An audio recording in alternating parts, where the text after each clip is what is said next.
Welcome, everyone, to the Tethys Shipyards. I am Takeshi Yamato, the Yardmaster, joining our host, the Housecoat Gamer. Yo. Today, we take a look at the CR90 Corvette, also known as the Corellian Corvette, the Corellian Blockade Runner, whatever the heck you want to call it. The CR90 is a workhorse of the galaxy. Almost like a bigger version of the YT series. In effect, because that is basically what it is. A bigger version of the YT series. Down to its modularity. Now, we are counting the CR70 and CR90 as basically one and the same. Because they are effectively one and the same. Yeah. They are ubiquitous and used by pretty much everyone, from the Old Republic to the Empire to the New Republic to whatever the hell else. They're just useful. Yeah. And well armed, despite the fact that they are so, speedy. Indeed. With at least 4 laser cannons and a pair of medium turbo lasers. And while this is a well-known fact, this is actually the first ship type that appears in Star Wars. Though its fame is certainly eclipsed by its much bigger counterpart. Yeah, in that scene. I mean, what are you gonna remember? A ship that's zooming past, or a slow crawling Lumbering behemoth. Wedge-shaped behemoth at that. Yeah, I'm gonna go with the ISD on that one. Regardless, the CR90 is incredibly modular to the point where, sorry, dropped something.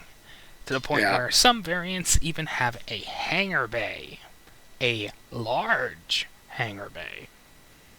Yeah. Not sure where you could stick one on something this small, but Probably just a pod or something. possibly. Okay. I mean, these things are incredibly modular.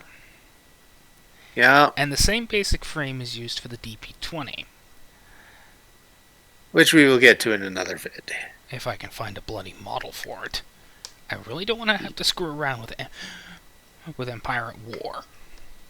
Yeah, Empire. Yeah, you don't want to screw around with Empire at War. If someone can find us a model for the DP20, something from X-Wing Alliance or something like that, just give us a good quality model. Something I can throw up and show off. Regardless, there are too many hero ships to name, though we will name the famous Tentative 4, which will not be making any appearances. Yeah, we're just going to stat the baseline space frame. And then you can mod it to whatever the hell you want, because it's modular as all hell. Yeah. So, I'm giving the CR90 itself a baseline entered service date of 25 BBY. Just because. I don't think it was around at the time of Phantom Menace, but Bail Organa's ship in Episode 3 was a CR90. So, 25 BBY is an arbitrary date. If someone can find us a definitive date, let us know in the comments and I will update my sheet.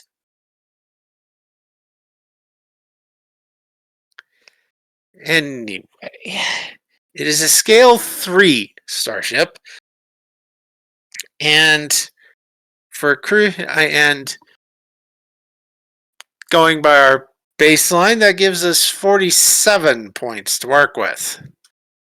I know, not 47, 44 points to work with. I'm putting 7 in everything to start off, and I will put 2 extra points in engines. So comms 7, computer 7, engines 9, sensor 7, structure 7, weapons 7.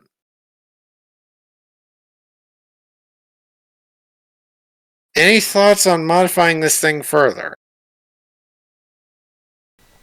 Not really, mostly because,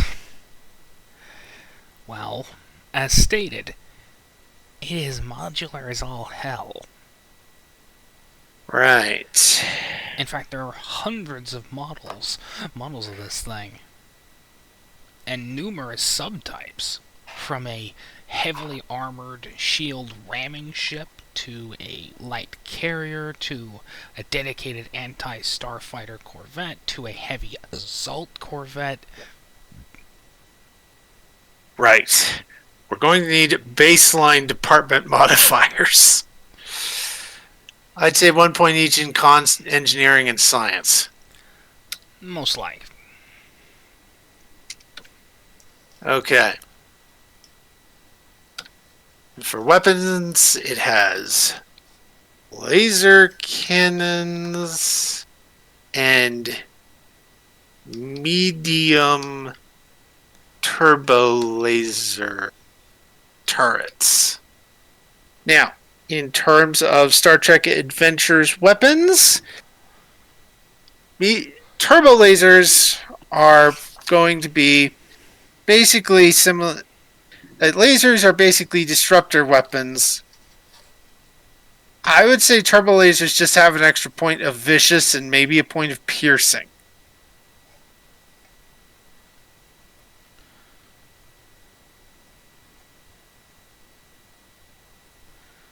Disruptors by themselves just have vicious 1. Anywho.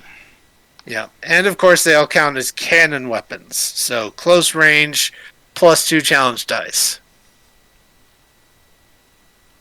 Now, we can give.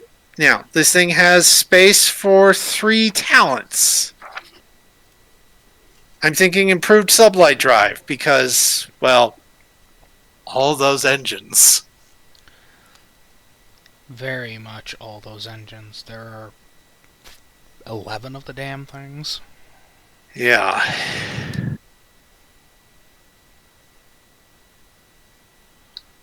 A little excessive. Yeah. But then again, this thing is called a blockade runner for a reason.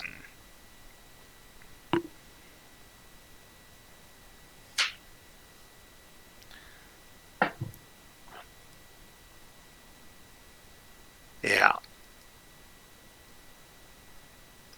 And of course, we will leave that there so it has room for a mission profile talent and a free talent. And of course, it has the standard special rules of FTL propulsion system and deflector screens. Not something one wants to deal with. Because, you know. Yeah.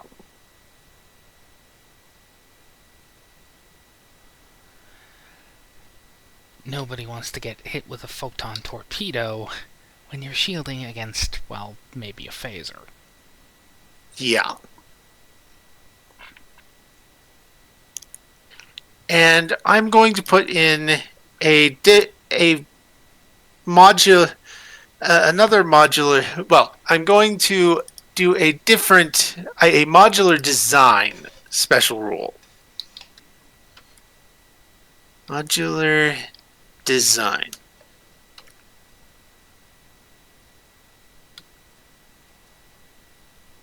The CR90 is heavily customizable. When constructing this ship, you can move around up to 2 system points when constructing a ship of this type, you can move around up to 2 system points and 1 department modifier, as well as adding an extra weapon of your choice within reason.